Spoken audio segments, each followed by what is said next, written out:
Primera carta del apóstol Pablo a Timoteo en el capítulo 4 y el versículo 16.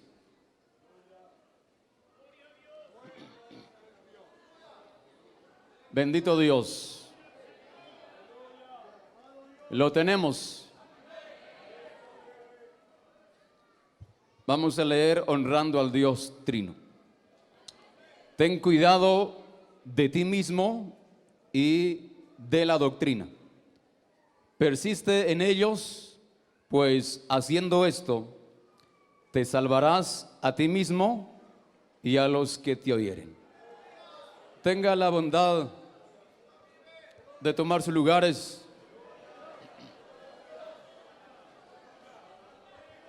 Me he gozado en gran manera de ver las representaciones ayer y el día de hoy de adolescentes y hijos de pastores. Es una gran bendición. Le sirvo a Dios también desde mi niñez, y ver a muchos adolescentes es una bendición. Prácticamente es retroceder hacia atrás y verse representado en ellos. Igualmente, recuerdo que quizás a los 7 y 8 años, cuando mi padre oraba en el altar y decía: Señor, para mí no creo que sea un privilegio que mis hijos sean doctores o ingenieros. Eso para mí no sería privilegio. Y yo decía: qué raro que mi padre ora así. Decía él: para mí el mayor privilegio será un día que mis hijos lleguen a ser ministros tuyos. Las carreras en el camino lo des, pero mi privilegio más grande será un día tenerlo como siervos tuyos a mis hijos. Y esa oración pues me quedó muy grabado hasta el día de hoy. Y como expusieron los hijos de los pastores, no es fácil estar en esa área de recibir críticas y murmuraciones. Es demasiado. Y ya cuando uno tiene cierto grado de conocimiento, de carga y responsabilidad de llevar la obra, uno dice: yo no quiero entrar a esta fila del ministerio, porque no quiero estar en la condición de mis padres. Mejor quisiera yo un hogar, quizás hogareña, una familia más hogareña, y no quisiera tener una familia que esté moviéndose tiempo en tiempo, o quizás donde Dios nos lleve. No, mejor es establecerme en un lugar y vivir allí. Pero cuando Dios llama, llama. Y cuando Dios escoge, nos escogió desde el vientre de nuestra madre para servirlo. Y estamos aquí hoy. Yo le quería escapar a este llamado, pero el Señor no me dejó ir demasiado. Me alcanzó a tiempo. Gloria a Dios. Quiero en esta preciosa hora hablarles bajo el tema: ten cuidado de ti mismo. Poderoso Dios. Helen Adams Keller, que nació el 27 de junio de 1880 en Alabama, Estados Unidos. Ella quedó ciego y sorda a sus 2 años de edad, carente de muchas cosas, muy difícil para ella. Sin embargo, ella llegó a ser una oradora, llegó a ser también una activista política. Y es grande lo que esta señora ha logrado en su historia personal. Y antes de cumplir los 2 años, a los 19 meses, esta enfermedad de ceguera y sordera lo afectó. Sin embargo, a sus 7 años de edad, ya había aprendido 60 señas para comunicarse con su familia. Y yo creo que cuando se enseña en lengua de señas, yo creo que también algunos se usa la que esta mujer inventó. Y esta mujer pues tuvo que enfrentar esta dura batalla. Y cuando alguien le preguntó en una ocasión a Helen Keller, le dijeron, ¿qué podría ser peor que la ceguera? Ella respondió, tener la vista y no tener visión.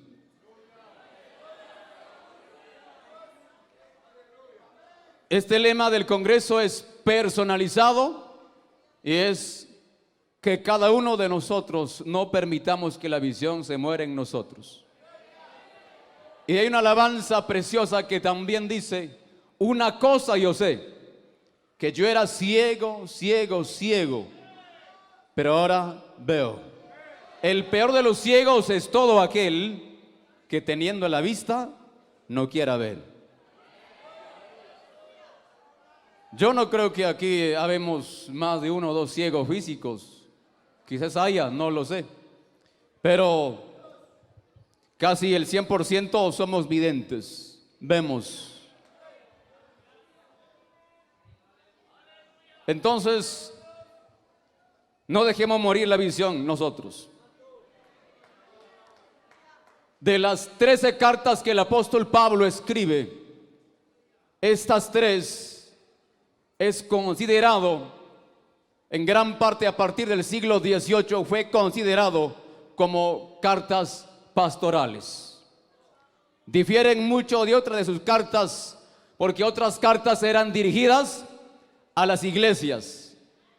Y las cartas de Primera y Segunda Timoteo y Tito son cartas dirigidas a personas individualmente. Gloria a Dios. Aunque Filemón igualmente es una carta personal, sin embargo, hay una clara distinción. La diferencia es que a Timoteo y a Tito se le escribe para ver y describir el panorama de la administración de la iglesia en aquella época. Ver los asuntos eclesiales, las ordenanzas y también el gobierno eclesial de aquel entonces.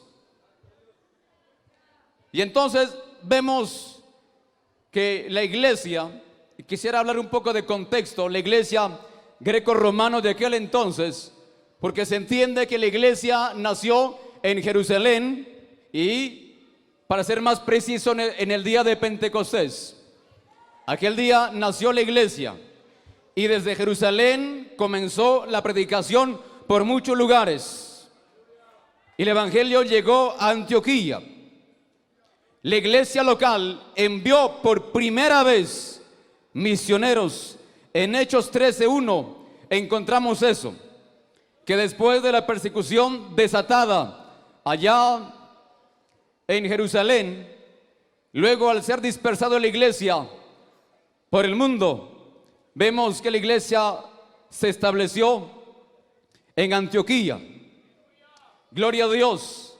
Y vemos allí que en el capítulo 13 de Hechos y el versículo 1 dice la Sagrada Escritura: había entonces en la iglesia que estaba en Antioquía profetas y maestros, Bernabé, Simón el que se llamaba Níger, Lucio de Cirene, Manaén el que se había criado junto con Areos, el tetrarca y Saulo.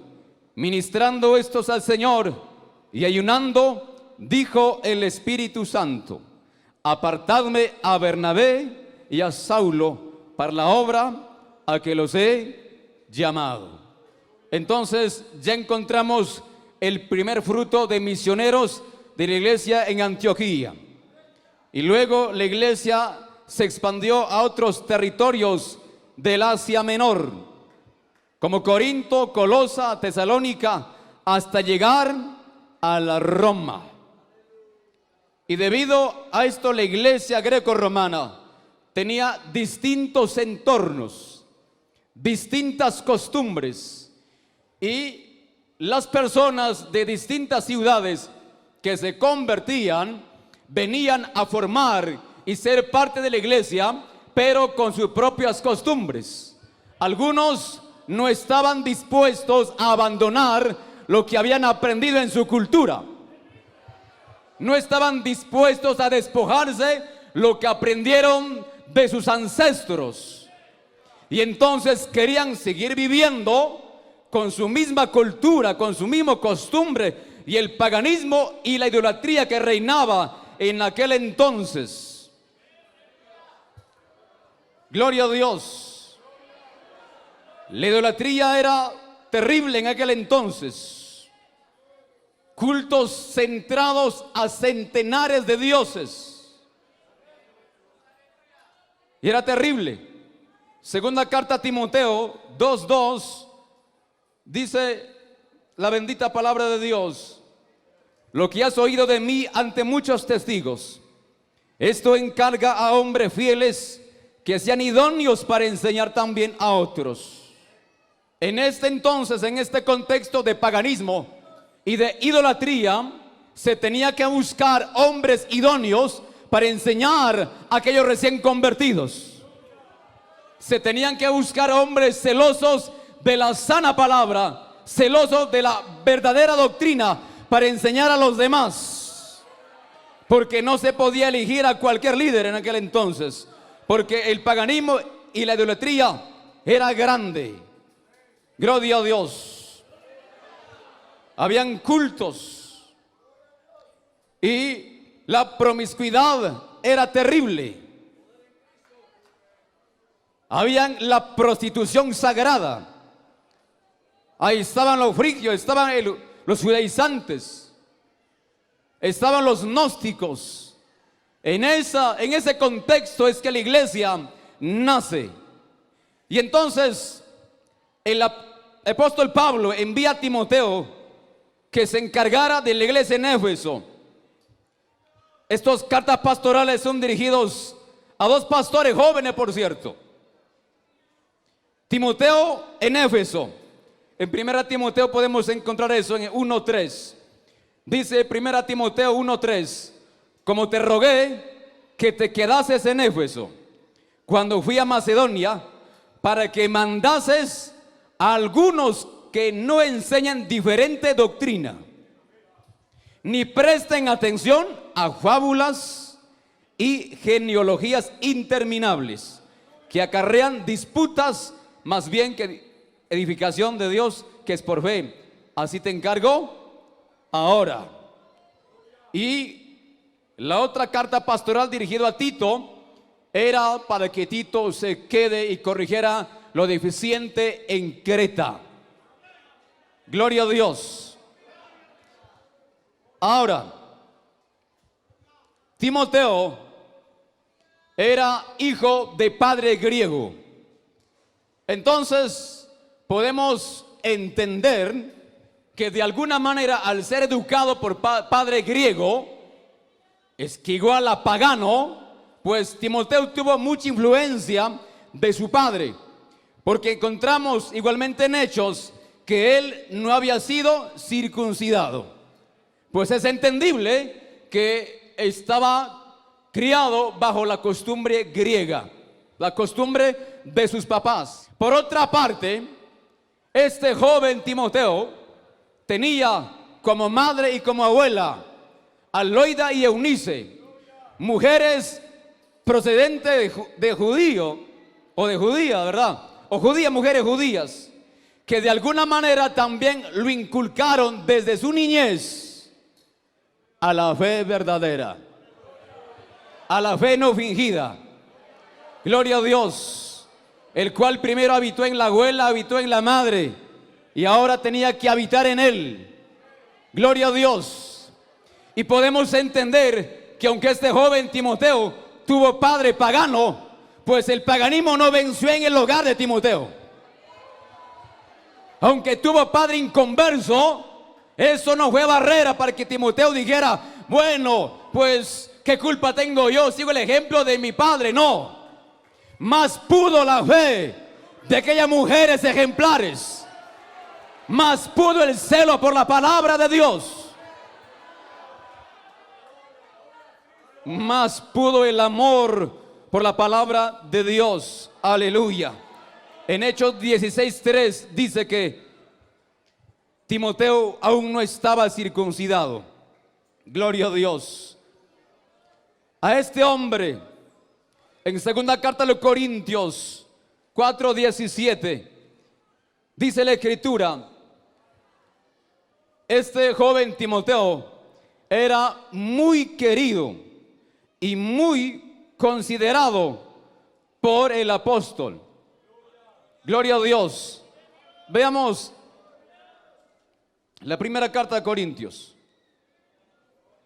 4:17. Dice: por esto mismo os he enviado a Timoteo, que es mi hijo amado y fiel en el Señor, el cual os recordará mi proceder en Cristo, de la manera que enseño en todas partes, en todas las iglesias. Aleluya. Algo maravilloso. Y algunos entienden que el apóstol Pablo posiblemente le estaba preparando a Timoteo como su sucesor.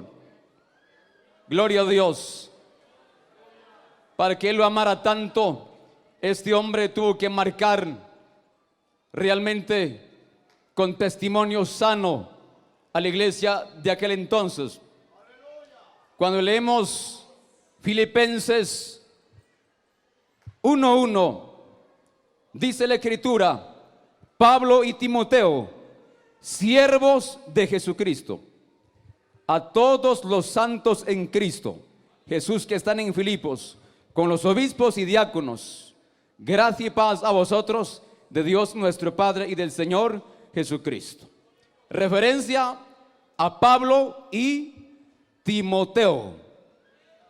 Entonces creemos que de alguna manera el apóstol Pablo era maestro de este joven predicador Timoteo, que aprendió mucho. No por eso estaba confiado el apóstol Pablo. Él no dijo que Timoteo ya andó bastante tiempo conmigo, caminó bastante tiempo conmigo. No, él ya sabe lo que tiene que hacer. El apóstol Pablo tuvo que darle algunos consejos finales antes de su partida de esta tierra a la patria celestial. Por eso él dice: ten cuidado de ti mismo. Vayamos al capítulo 4 de 1 Timoteo, el versículo 6. Aleluya. Dice la Escritura 4:6 de 1 Timoteo: si esto enseñas a los hermanos, serás buen ministro de Jesucristo. Gloria a Dios. El buen ministro enseña a los creyentes acerca de los falsos, porque el capítulo 4 pues nos habla de la apostasía final. Al menos desde el 1 al 5 trata de la apostasía. Y entonces dice el apóstol: si esto enseñas, porque dice el versículo 1 del capítulo 4, pero el Espíritu dice claramente que en los postreros tiempos algunos apostatarán de la fe, escuchando a espíritus engañadores y a doctrina de demonios. Apostatar es darle la espalda a Dios, negar la fe.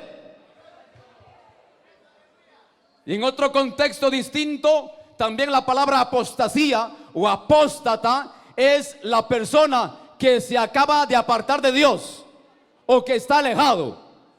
Comúnmente decimos descarriado. Cuando usted sale a evangelizar, se encuentra con algunos descarriados y dicen: usted creyente, usted asiste a alguna iglesia, dice: no, yo soy apartado, estoy descarriado, pero nunca van a decir: yo soy apóstata. Pero los descarriados es sinónimo de apostasía.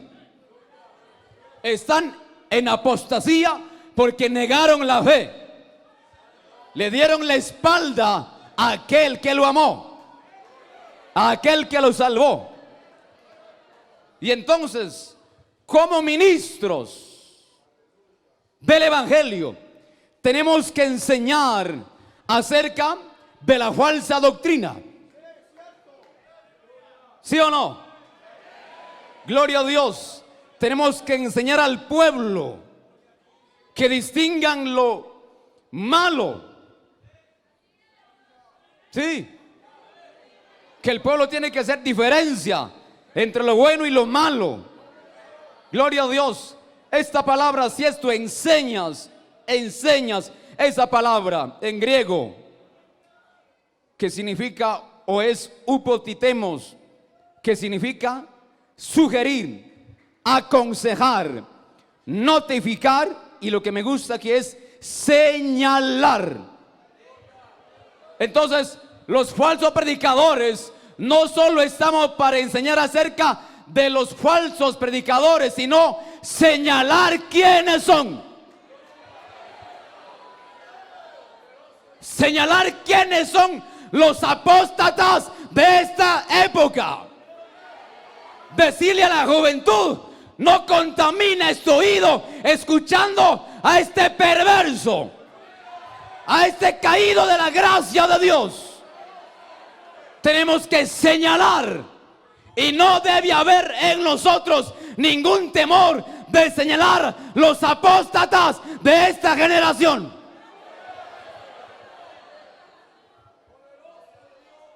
Porque algunos tienen temor de señalar y dicen: bueno, no va a ser que yo esté en el pellejo de él en alguna ocasión, así que mejor no hablo de apostasía. Eso significa que no estés bien convertido. Eso significa que realmente eres un vendido prácticamente. Gloria a Dios. Y tal vez no señalar nombres públicamente, pero en la iglesia, quizás cuando no se esté transmitiendo, hay que señalarle al pueblo, a la iglesia, a los jóvenes, quiénes son los apóstatas de este tiempo. ¿Quiénes lo son? ¿Quiénes son los apóstatas predicadores? Los apóstatas de música, cantantes apóstatas, predicadores apóstatas, teólogos apóstatas, evangelistas apóstatas, misioneros apóstatas. Porque en esta era de redes sociales, los videitos cortos, hay mucha gente escuchando. Dice: pastor, escuché un buen mensaje. Resulta que de solo Jesús. Algunos pastores hasta comparten. Resulta que es un adventista el que habló eso. Y cuando el miembro de la iglesia ve que su pastor compartió un video corto de 1 minuto de un adventista, se vuelve seguidor del adventista, el miembro de la iglesia. Dice: y si mi pastor aceptó, pues ¿quién soy yo? Unámonos para una convención. Unámonos para un congreso. Dice: en estos últimos tiempos debemos unirnos mejor, porque Dios quiere ver la unidad. No, eso no es posible. Unirse con los que no están caminando en el camino angosto. No se puede. Gloria a Dios. ¿Por qué tenemos que enseñar y señalar, sugerir y notificar a la iglesia? Porque la falsa doctrina es una enseñanza que amenaza. Y aunque no parezca, es un monstruo que pisa fuerte la apostasía. Por lo tanto, tenemos que señalar nosotros. Y Dios nos ha dado a nosotros estos medios de comunicación que ahora mismo estamos saliendo al mundo entero. Y esa misma herramienta que Dios ha entregado para llevar un evangelio sano, también los apóstatas hasta a veces usan mejor que nosotros esos medios de comunicación para llevar la apostasía a los 5 continentes de la tierra. ¿Y qué hay de nosotros? A veces por miedo. Alguien dijo: yo no salgo en redes sociales porque yo predico puras herejías. Entonces, ¿dónde estamos? No, hermano, corremos riesgo todos, claro que sí. Yo estoy seguro que los que cantan no les gusta escuchar su propia voz. Y los que predican no nos gusta escuchar nuestro propio mensaje. Sin embargo, hay que hacerlo.